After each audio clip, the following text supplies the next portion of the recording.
live from West Allis, Wisconsin today. My name is Ian C. Jordan, and I am your host today. And it's a little bit different now how you find us on the internet. It is at bipartisan 2016 on Twitter, bipartisan 2016, that is the Facebook page. And our conversation piece today, because as you already know, a lot is going on in the world in regard to interaction with law enforcement in America right now, people in the certain communities, and people feeling that they are being unjustly targeted and treated a certain way. I think the leadership on both sides, and the leadership on both sides has to be proactive. When I say both sides, I'm speaking in regard to law enforcement, and I'm speaking in regard to the people that are speaking for injustices in America right now is a group called Black Lives Matter.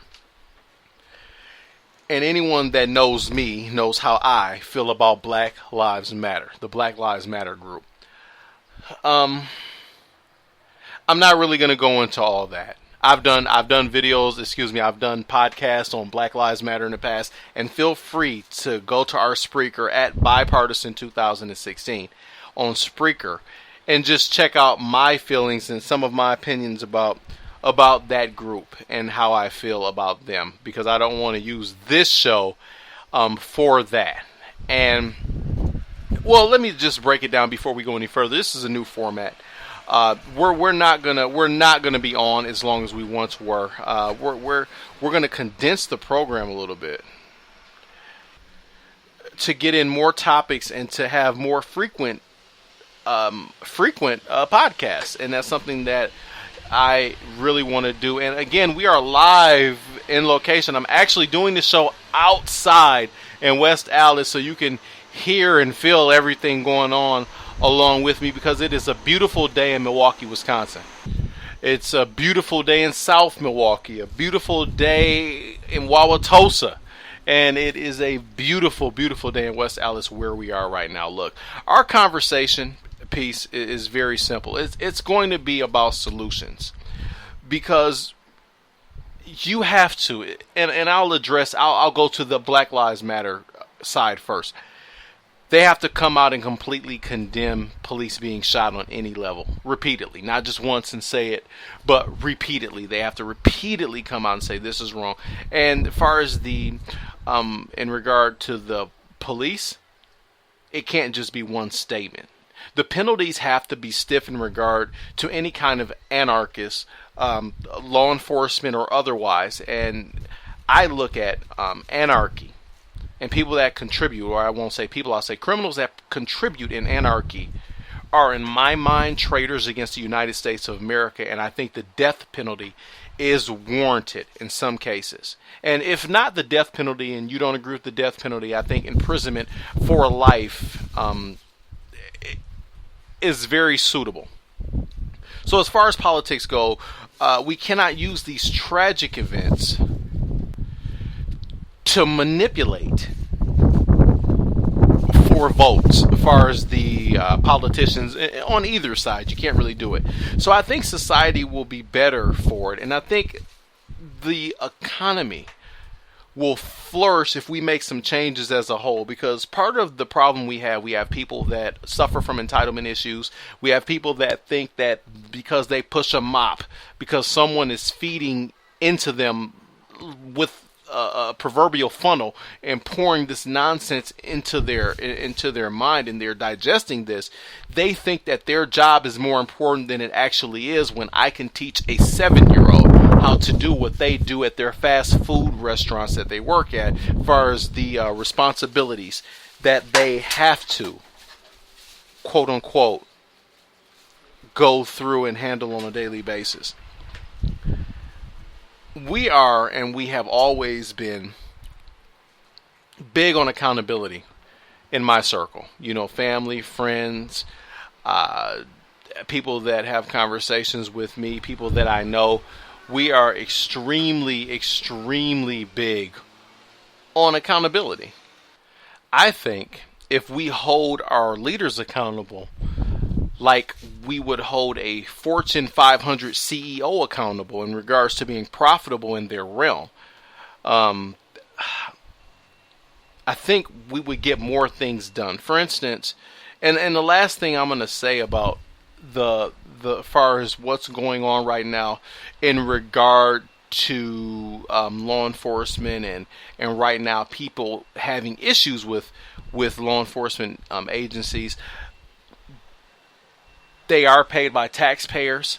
The code of silence has to stop. And if we completely eliminate their unions, they won't have the same protection that they had before. And the bad cops will be weeded out and the good cops will help weed them out. And the code of silence will be non-existent. If you do your job wrong or you make mistakes on a constant basis, if your company is, so to speak, not performing right, they'll go ahead and change not performing profitably. They'll go ahead and change the board of directors. They'll make changes. If you're one of the upper management, senior management executives, they'll go ahead and change your position as well. So if we are holding these people, our politicians, and our leadership at these taxpayer organizations, I think you'll have better results. I think the police unions have to go. I think they enable mediocrity and they enable bad police officers to make good police officers look bad. And if we don't take care of that relatively shortly, we're going to continue to have the same issues, because if you don't learn from history, history will repeat itself. In business, and that's the last I'm going to say about that. And I look at it from a business perspective. In business, we have to get along with independents, Republicans, Democrats, and that should be the same in politics as well. I have family members and friends that are Democrats, and I am not, and we agree on a lot. Immediate changes have to start in the first quarter once the new president is in office in 2017. And I believe that one of the biggest problems that we have in America right now is entitlement fraud and unemployment fraud.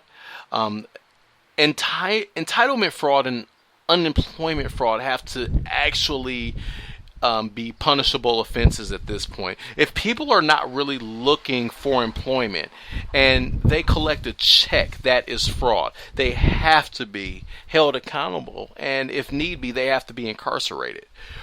We also have to cut off the entitlement benefits after one child, and we have to expand, on that thought process. And why are we doing it?